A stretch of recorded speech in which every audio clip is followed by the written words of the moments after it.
Pokemon Snap is a fun game that many people loved from their childhood, but when I went back to play it once again, a few things didn't make sense at all. So ladies and gentlemen, Mavericks and Pokemaniacs, grab your Trident controllers and plug in your Rumble Pack. We are going into the dangerous world of Pokemon. Get ready for one of the darkest and evilest theories I have ever covered.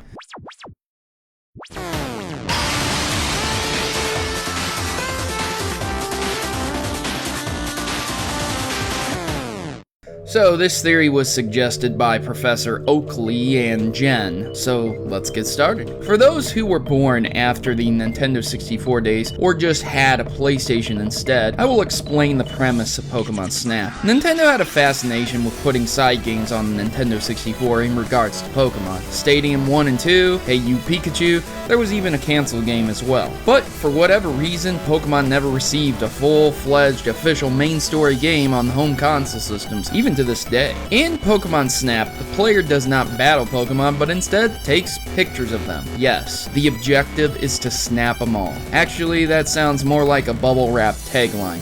Gotta snap them all. Maybe we can just get past the snap tagline for this review, huh? You're probably wondering who the protagonist and antagonist in this are. Well, you and Professor Oak are what keep the player going. But you don't play as Red or Gold, but get ready for this bad boy, Todd Snap. I know it's a lot to take in, so I will give you a minute to reorient your brain from how awesome this character is.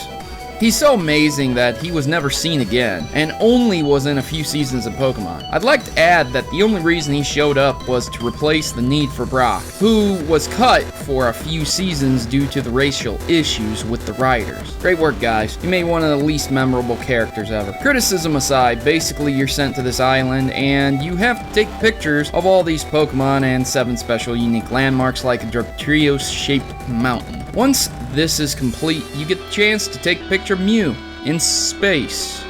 Why space? I have no frickin' idea. How is he able to breathe up there? Alright, the special car that can only drive forward. This is what began to make me think, gee, something is a little fishy in this game.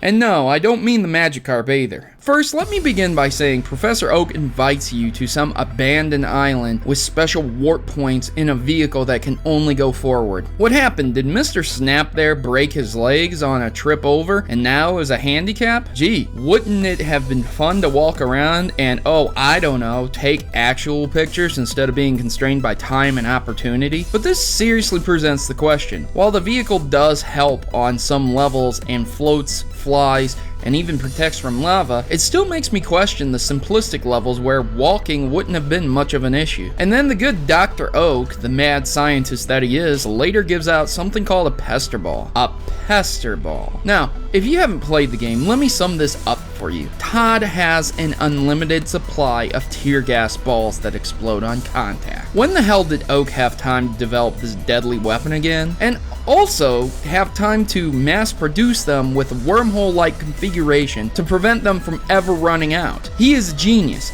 He is literally the equivalent of Stephen Hawking for Pokemon. But then, you are asking yourself right now, what does this all lead to? There are 2 reasonable theories I have about this. Theory 1 is simple. It's all simulation. Whether or not the professor has Todd plugged into some Matrix-like machine or not wouldn't really surprise me, but it's just a game. But Proto, it is just a game. Haha, yes. Funny. Seriously though, it is a game. The professor himself just created it. Too many anomalies are put in this game to make it realistic. But then, there is a second theory. Professor Oak finished helping Red and set out on a new quest, having the Pokedex finished. Using Red's captured Pokemon, he took 63 with them and put them on an island. And all for his sick and twisted experiments. He used the Poke Flute on sleeping Pokemon, he discovered the perfect bait for all Pokemon, he built a special vehicle to traverse all types of terrain, and made special gas-based weapons to ward off attacking Pokemon. The good professor went mad while working on the island, built all of this just so he could test his own twisted theories. But Proto, why? Simple. Money, power, and his psychosis. Oak is a genius. Being able to develop the Pokedex himself, there is little outside his grasp. He has been known to work with Bill,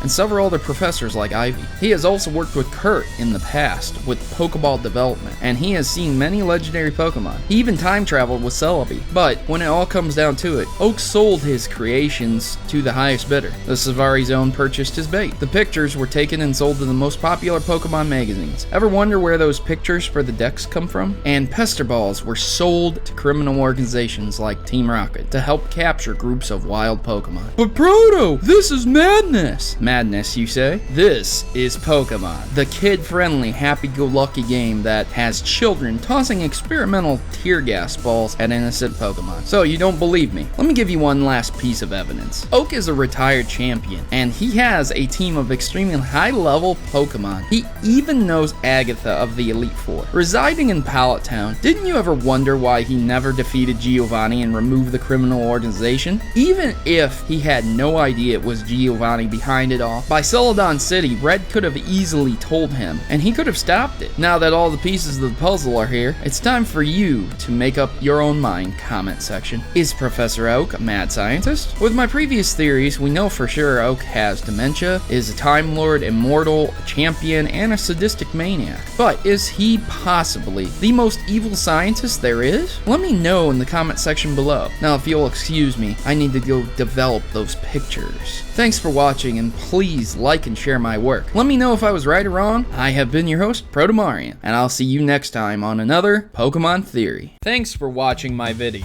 and please consider joining the Maverick Rebellion today. Together, my subscribers are more than just people. We are Mavericks who desire to change the gaming stereotypes and bring a better sense of community to YouTube. Individually, we can accomplish so much, but united, we can change how the world views gaming. Please consider joining our cause and subscribe today, and you'll be part of something bigger. You'll be part of an army and part of a rebellion against injustice. Mavericks unite. I am Protomario, and I approve this message. Please note that in all my videos, if I use images from Google, that I do not own any of those images, and all images obtained from Google are owned by their respective owners and copyrights. So please remember this when watching my Pokemon theories. Thanks.